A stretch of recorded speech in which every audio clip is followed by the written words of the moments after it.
എംവിഡിയും പോലീസും തമ്മിലുള്ള തർക്കം തുടരുകയാണ്. കൗതുകരമായ തർക്കമാണ്. പക്ഷേ ഗൗരവമുള്ള രണ്ട് വകുപ്പുകൾ തമ്മിലുള്ള ഉദ്യോഗസ്ഥർ തമ്മിലുള്ള ഒരു തർക്കമാണ്. നിയമ പോരാട്ടമായി അത് മാറുകയാണ്. എംവിയുടെ വാഹനം കസ്റ്റഡിയിൽ എടുത്തിരിക്കുകയാണ് ഇപ്പോൾ പോലീസ്. തൃശ്ശൂർ വടക്കാഞ്ചേരിയിൽ പോലീസ് വാഹനത്തിന് എംവിഡി കഴിഞ്ഞ ദിവസം ഫൈൻ ഈടാക്കിയിരുന്നു. ഇതിന് പിന്നാലെയാണ് പോലീസിന്റെ ഭാഗത്തുനിന്നുള്ള നടപടി. കസ്റ്റഡിയിൽ എടുത്ത വാഹനം പിന്നീട് പോലീസ് വിട്ടു നൽകി. MS ലിഷോയുണ്ട്. ലിഷോ, ഇതെന്തൊക്കെയാണ് സംഭവിക്കുന്നത്? ഇങ്ങനെ ഉദ്യോഗസ്ഥർ തമ്മിൽ പോരാകുന്നു, രണ്ട് വകുപ്പുകൾ തമ്മിലുള്ള ആക്രമണം പ്രത്യാക്രമണം എന്ന നിലയിലേക്ക് എത്തുന്നു. എംവിയുടെ വീട്ടിലേക്ക് പോലീസ് എത്തുന്നു.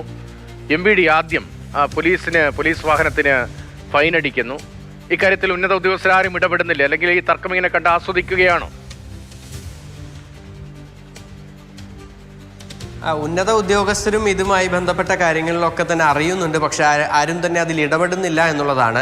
ഇതിപ്പോൾ ശരിക്കും അയ്യപ്പനും കോശിയും സിനിമയിലെ പോലെ രണ്ട് പേർ തമ്മിലൊരു ഈഗോ ക്ലാഷിന്റെ ഭാഗമായി ഉണ്ടാകുന്ന വലിയ ഒരു തർക്കമായി മാറിയിരിക്കുകയാണ്. അതായത് MVD കഴിഞ്ഞ ദിവസം വടക്കാഞ്ചേരി പോലീസിന്റെ പെട്രോളിംഗ് വാഹനത്തിന് പുക ടെസ്റ്റ് ഇല്ല എന്നുള്ളതിന്റെ പേരിൽ പിഴ ഈടാക്കിയിരുന്നു. മാത്രമല്ല അതിന് ഇൻഷുറൻസ് ഉണ്ടായിരുന്നില്ല എന്നുള്ള പേരിലും പിഴ നൽകിയിരുന്നു. പക്ഷേ പിന്നീട് തൊട്ടടുത്ത ദിവസം പോലീസ് തന്നെ അതിന് ഇൻഷുറൻസ് ഉണ്ട് എന്നുള്ള കാര്യം വ്യക്തമാക്കുകയും ചെയ്തിട്ടുണ്ടായിരുന്നു. അതിൻ്റെ പേപ്പറുകളൊക്കെ തന്നെ നൽകുകയും ചെയ്തു. പക്ഷേ അപ്പോഴും പുക ടെസ്റ്റ് ഉണ്ടായിരുന്നില്ല.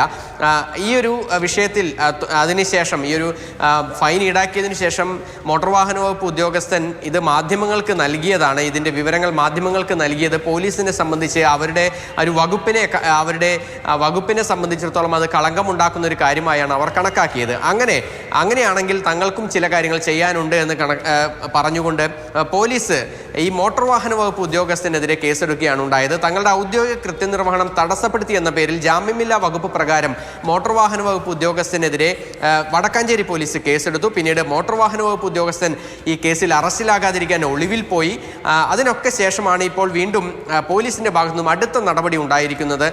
അതായത് ഈ മോട്ടോർ വാഹന വകുപ്പ് ഉദ്യോഗസ്ഥൻ ആയ ബിജു അങ്ങോട്ടേക്ക് ഇവരുടെ വാഹനം പരിശോധിക്കുന്നതിന് വേണ്ടി എത്തിയ MVDയുടെ ആ വാഹനം കസ്റ്റഡിയിലെടുത്ത് കൂടാതെ അന്ന് കൂടെ ഉണ്ടായിരുന്ന ഉദ്യോഗസ്ഥരുടെയൊക്കെ തന്നെ മൊഴി രേഖപ്പെടുത്തുകയും ചെയ്തിട്ടുണ്ടായിരുന്നു.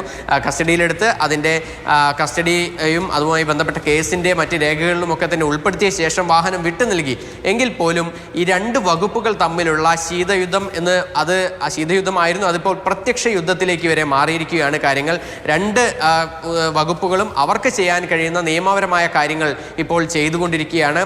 മാത്രമല്ല ഇന്നിപ്പോൾ ആ MVD ഉദ്യോഗസ്ഥന്റെ മുൻകൂർ ജാമ്യാപേക്ഷ കോടതി പരിഗണിച്ചപ്പോൾ പോലീസ് കേസ് ഡയറി കോടതിയിൽ ഹാജരാക്കിയില്ല.